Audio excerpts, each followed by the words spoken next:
Glória a Deus, glória a Jesus. Aleluia, Pai, louvado seja Deus. Saúdo a todos na paz do Senhor Jesus. Irmãos, vamos dar continuidade na nossa meditação na Santa Palavra de Deus. Nós estamos meditando no livro de Filipenses capítulo 1. E nós vamos fazer a leitura completa, da mensagem e do capítulo, mas a nossa meditação será a partir do versículo de número 12. Filipenses capítulo 1, versículo 12 a seguir, na meditação da Santa Palavra de Deus. Amém? Aleluia, Pai, louvado seja Deus. Diz o seguinte, A prisão de Paulo contribui para proveito do Evangelho. Eu quero, irmãos, que saibais que as coisas que me aconteceram contribuíram para maior proveito do Evangelho. De maneira que as minhas prisões em Cristo foram manifestas por toda a guarda pretoriana e por todos os demais lugares. E muitos dos irmãos no Senhor, tomando ânimo com as minhas prisões, ousam falar a palavra mais confiadamente, sem temor. Verdade é que também alguns pregam a Cristo por inveja e porfia, mas outros de boa mente. Aleluia, Pai, louvado seja Deus, glória a Jesus. Uns por amor, sabendo que fui posto para a defesa do Evangelho, mas outros, na verdade, anunciam a Cristo por contenção, não puramente julgando acrescentar aflição às minhas prisões. Mas que importa, contanto que Cristo seja anunciado de toda a maneira, ou com fingimento, ou em verdade. Nisto me regozijo, me regozijarei ainda. Porque sei que disto me resultará salvação, pela vossa oração e pelo socorro do Espírito de Jesus Cristo, segundo a minha intensa expectação e esperança, de que em nada serei confundido. Antes, com toda a confiança, Cristo será tanto agora como sempre engrandecido no meu corpo, seja pela vida, seja pela morte. Porque para mim o viver é Cristo e o morrer é ganho. Mas se o viver na carne me der fruto da minha obra, não sei então o que devo escolher. Mas de ambos os lados estou em aperto, tendo o desejo de partir e estar com Cristo, porque isto é ainda muito melhor. Mas julgo mais necessário, por amor de vós, ficar na carne. E tendo esta confiança, sei que ficarei e permanecerei com todos vós, para proveito vosso e gozo da fé. Para que a vossa glória aumente por mim em Cristo Jesus, pela minha nova ida a vós. Exortação à perseverança, ao amor fraternal, à humildade e à santidade. Somente deveis portar-vos dignamente, conforme o Evangelho de Cristo, para que quer vá e vos veja, quer esteja ausente, ouça acerca de vós que estáis no mesmo espírito, combatendo juntamente com o mesmo ânimo, pela fé do Evangelho.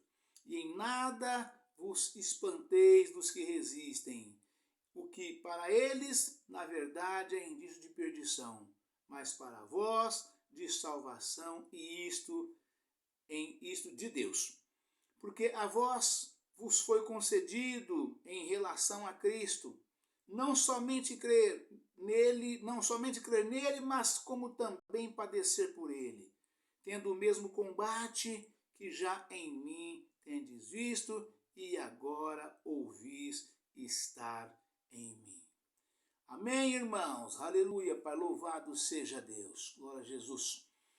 Aqui, irmãos, Paulo, fala com os irmãos de maneira bem enfática, em relação à nossa fé, a aplicação da fé, da perseverança, do amor fraternal e da humildade, para que nós cada vez mais e mais possamos crescer na graça, no conhecimento, na sabedoria, no entendimento, com toda humildade possível. Tá certo, irmãos? Aleluia, Pai, louvado seja Deus. Mas vamos à meditação da Santa Palavra de Deus, né? Aleluia, Pai, louvado seja Deus. Glória a Jesus. A prisão de Paulo contribui para proveito do Evangelho. Eu quero, irmãos, que saibas que as coisas que me aconteceram contribuíram para maior proveito do Evangelho. Né? E Paulo menciona aqui as coisas que me aconteceram. Né? Ele está falando exatamente das cadeias que ele sofreu, das prisões que ele teve. Né? Porque Paulo, quando estava em liberdade, né? Porque Paulo alternou o tempo dele de vida, né? Na pregação do Evangelho, né? Alternou o tempo todo, né? Ora preso, ora em liberdade, foi assim até os últimos dias de Paulo, né? Onde Paulo chegava, juntava a multidão e o alvoroço estava feito porque ele combatia um bom combate, né? Paulo pregava o Evangelho genuíno, real e verdadeiro, sem rodeio, né? E as pessoas que não aceitam, como ainda hoje existem muitas, né? Paulo não arregava, Paulo não abaixava, Paulo não se calava, né? Deus usava Paulo falando o tempo todo, combatendo com sabedoria, com entendimento, e aí o alvoroço era feito e Paulo ia preso, né? E quando preso, ele escrevia as cartas e os seus mensageiros, né? Ora Timóteo, ora Tito, tinha vários deles que eram que era companheiro de Paulo nas suas missões, né? E Paulo enviava sempre um de confiança dele, né? Da maior confiança, para ir nas igrejas, né? Quando ele estava preso, ele não podia ir, quando ele estava muito atarefado, então ele enviava o mensageiro, né? E ele falava exatamente desse combate ferrenho, na humildade, com amor, com entendimento, com sabedoria, com conhecimento, para que os irmãos não abrissem mão dessas coisas todas, né? A prisão de Paulo contribui para proveito, né? Aleluia, Pai. De maneira que as minhas prisões em Cristo foram manifestas por toda a guarda pretoriana, né? E por todos os demais lugares, né? A guarda do palácio, a guarda do governo, aquela guarda toda que cuidava de manter Paulo ali preso, né? Preso, vigiado, de todas as formas. Então aquilo expandia, explodia de maneira tal que não tinha como ficar encoberta, né? De maneira que as minhas prisões em Cristo foram manifestas por toda a guarda pretoriana e por todos os demais lugares, né? E muitos dos irmãos no Senhor, tomando ânimo com as minhas prisões, ousam falar a palavra mais confiadamente, sem temor, né? Uns falando, né, exatamente porque tinha conhecimento, sabia do que estava falando, e ali amigos de Paulo, irmão de Paulo, considerava Paulo, amava Paulo e queria ver Paulo em liberdade, né, de todas as formas, né? Livre das cadeias e prisões, livre dos assédios dos inimigos e podendo falar de Cristo, o Evangelho de Cristo livremente, com toda ousadia, como ninguém falava como ele, né? Então, de modo que os irmãos, aqueles irmãos que estavam em liberdade, que não eram detidos, que não eram presos, né? Então, Deus usava esses irmãos de forma dobrada, né? Para que eles, dando graça a eles, para que eles pudessem, não somente, porque substituir Paulo ninguém conseguia substituir, né? Mas pelo menos falar abertamente do Evangelho de Cristo, do plano de salvação, e até o porquê de Paulo ter sido preso, né? De forma geral, né? E Deus usava esses irmãos, e os irmãos falavam e Paulo conclamava eles que fosse dessa maneira, né? De maneira que as minhas prisões em Cristo foram manifestas por toda a guarda pretoriana e por todos os demais lugares. E muitos dos irmãos no Senhor, tomando ânimo com as minhas prisões, ousam falar a palavra mais confiadamente, né?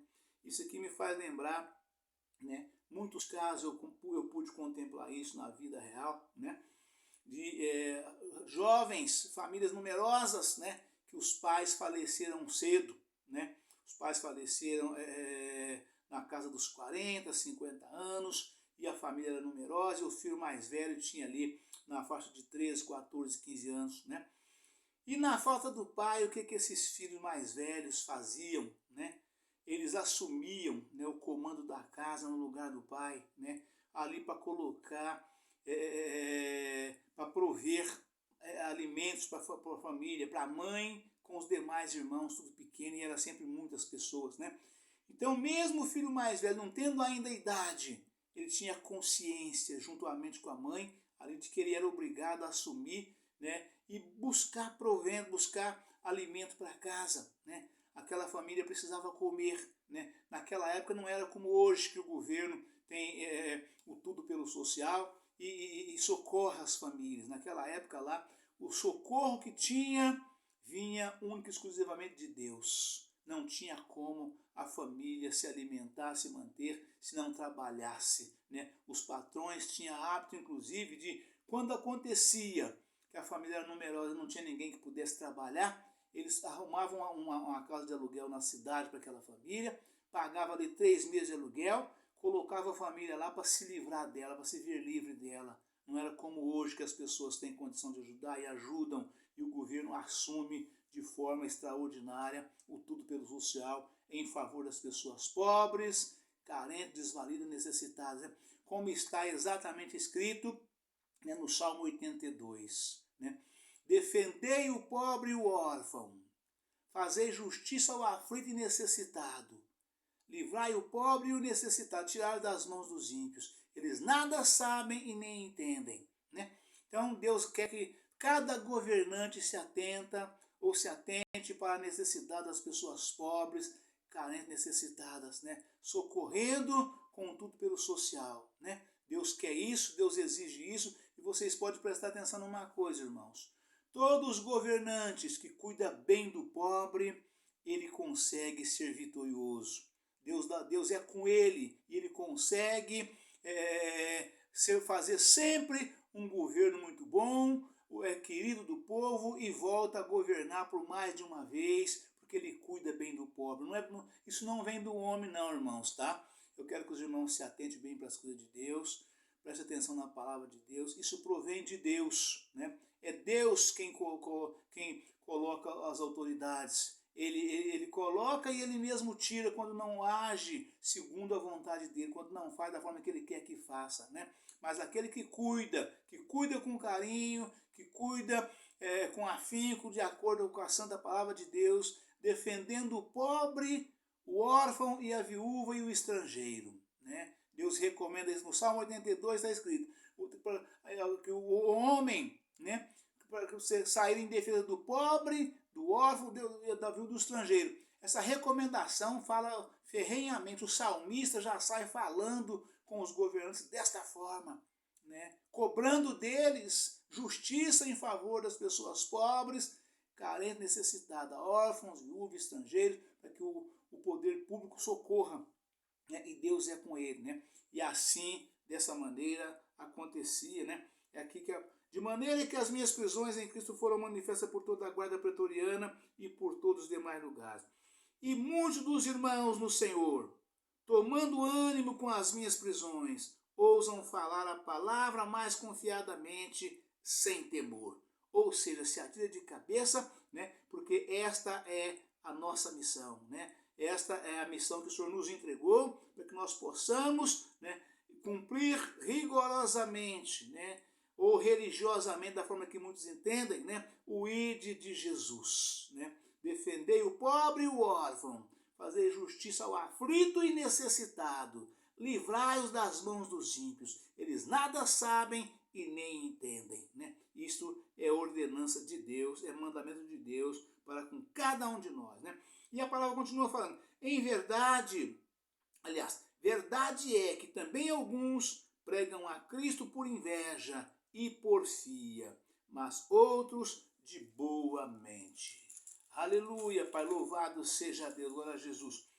Uns por amor, sabendo que fui posto por defesa do Evangelho, mas outros, na verdade, anunciam a Cristo por contenção, não puramente julgando acrescentar aflição às minhas prisões. Aleluia, Pai. Então, muitos, Paulo está falando aqui dos irmãos, né, que pregam o Evangelho para mostrar que tem conhecimento, para mostrar que tem entendimento, para mostrar que tem sabedoria, para mostrar que Deus é com ele, para mostrar que ele sabe, para mostrar que ele pode, né? E não propriamente, Paulo dizia, né, não para acrescentar sofrimento à prisão dele, né? Não era isto, né? Mas por querer mostrar que também tinha, que também podia, que também sabia, né? Agora outros fazia, ainda é dessa forma, né? Ainda hoje é dessa forma, né? Mas na humildade, irmãos, na simplicidade, na pureza, com santificação de corpo, alma e espírito, Deus nos dá graça e Deus opera de forma extraordinária, né? Nas igrejas, nos lares, nas famílias, nas comunidades. Deus opera de forma extraordinária, né? De forma que as pessoas se rendem aos pés de Cristo. As pessoas são curadas, são saradas de toda e qualquer enfermidade, de corpo, alma e espírito. Se rendem aos pés de Cristo, almas são salvas e a obra de Deus flui de forma linda, maravilhosa. Que é isso que Jesus requer de cada um de nós. Que as pessoas ouçam a palavra de Deus, entendam o Evangelho e aceitem a Cristo como seu único e suficiente Salvador e tenham os seus problemas resolvidos, vivam uma vida de paz, de simplicidade, de humildade, né, em perfeita harmonia, unidade, né, na igreja, na comunidade, com os irmãos, né, e as almas cada vez mais e mais rendendo aos pés de Cristo e sendo salva para o reino de glória no dia da vinda do Senhor Jesus, né? É isso que nós precisamos, é isso que Paulo fala também aqui, e é isso que nós pretendemos continuar fazendo, né? Aleluia, Pai, louvado seja Deus. E ele dizia aqui, né? Mas outros, na verdade, anunciam a Cristo por contenção, não puramente julgando acrescentar aflição às minhas prisões. Mas que importa, contanto que Cristo seja anunciado de toda a maneira, ou com fingimento, ou em verdade, Nisto me regozijo e me regozijarei ainda, né? Isso que Paulo está falando aqui faz lembrar também uma expressão, né, um provérbio, um dito popular que as pessoas falam, né? Fale bem ou mal, mas fale de mim, né? E Paulo está falando exatamente isso, que o que importa, na verdade, é que o nome de Cristo seja cada vez mais e mais elevado, cada vez mais e mais anunciado o plano de salvação do Senhor. Ou seja, Jesus te ama, Jesus Cristo salva, Jesus Cristo cura, Jesus Cristo liberta, Jesus Cristo te leva para morar na glória, né? Jesus Cristo, ele é o dono da prata, ele é o dono do ouro, né? Então, de modo que é disso que Paulo está falando, né? Então, quanto mais e mais nós anunciarmos, né, as maravilhas que Cristo faz, mais as pessoas se rendem aos pés de Cristo, mais almas são salvas e cada vez mais e mais o Senhor nos acolhe, nos abençoa, né? E nos dá graça, nos dá conhecimento, nos dá sabedoria, nos dá entendimento, né? E cada vez mais e mais as pessoas vivem melhor, sofrendo menos, aceitando a Jesus, rendendo aos pés de Cristo e entrando para o reino da glória com o nome escrito no livro da vida para o dia da vinda gloriosa do Senhor Jesus. Amém, irmãos? Deus abençoe a todos, um forte abraço. Ficam todos na paz do Senhor Jesus. Amanhã estaremos de volta com um novo vídeo, uma nova mensagem em nome do Senhor Jesus. Amém? Aleluia, Pai. Louvado seja Deus. Glória a Jesus. Aleluia, Pai. Santo é o teu nome, Senhor. Louvado seja Deus.